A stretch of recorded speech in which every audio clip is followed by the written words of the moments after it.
Zdravo, moj ime je Dejan Savić, ja sam vlasnik knjigovodstvene agencije Pro Business Centar, autor knjige Brojevi ne lažu i kreator online programa Savršena agencija.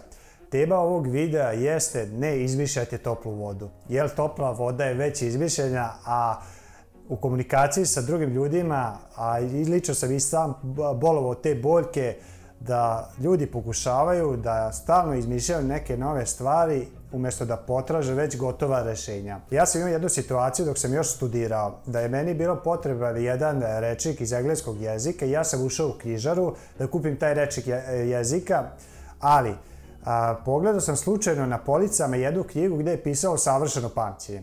Naslov je privukao pažnju, ja sam je kupio, otišao sam kući, na samom početku te knjige piše, nalazi se neki test pamćenja, koliko se sećam, bilo je neki 20-ak pitanja, odradio sam taj test i rezultat mi je bio 30% efikasnost.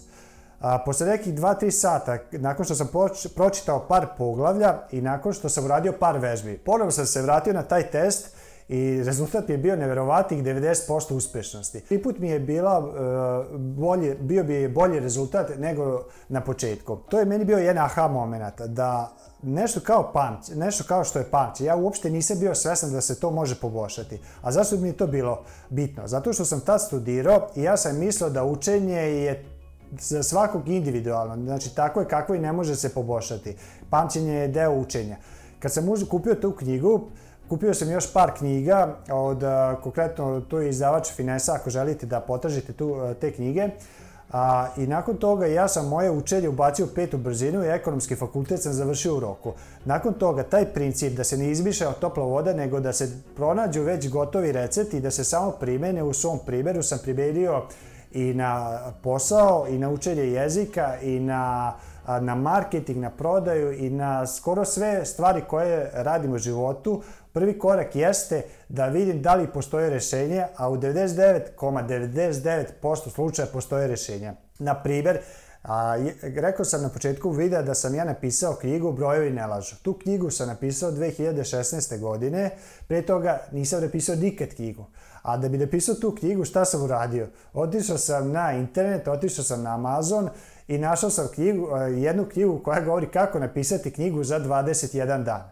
Ja sam kupio tu knjigu, pratio sam recept i ja sam napisao knjigu moju za 21 dan. Znači gotov recept. Kad sam pokretao knjigovodstvenu agenciju, nisam hteo da krećem od nule, nego sam našao mentora, konkretno moj mentor je bio kum i on mi je pomogao da ja njegove recepte naučim i primenim i kasnije unapredim. Naprimjer, sada ovaj video što snimam, koristim isto pomoć čoveka koji svoje znanje, iskustvo i vrijeme koje je uložio sada pomaže meni da za manje vremena kreiramo i snimimo bolje video. Znači koristim već gotove recepte. Ali tu ima jedna velika zamka. A ta zamka jeste da ako počnete iz prve i ne dobijete rezultat odmah kakav ste želeli, da odmah odustanete, kao što većina ljudi radi. Probate vrhunsku tortu od nekog šefa i da vam recept da napravite tu tortu. Iz prvog pokušaja ta torta neće biti ni približno dobra kao što je napravio taj šef koji je smislio taj recept i koji je taj recept napravio 100 puta, ali ako budete istrajni i pokušate drugi put i treći put i posle 10. puta ta torta će biti mnogo, mnogo bolje i ukusnije. Tako i u biznisu. Ako imate problem sa prodajom, sa marketingom, sa financijama, nemojte se truditi i prihvatiti da je to nepromenljivo stanje, nego pokušajte, pogledajte oko sebe, otvorite nađite informacije i testirajte. Vidite da li pije za vas vodu ili ne. Toliko u ovom videu, nadam se da vam je bio koristan. Ako vam se sviđa moj YouTube kanal, možete se prijaviti da biste dobijali i slične sadržaje u buduće. I do sljedećeg videa želim vam veliki pozdrav.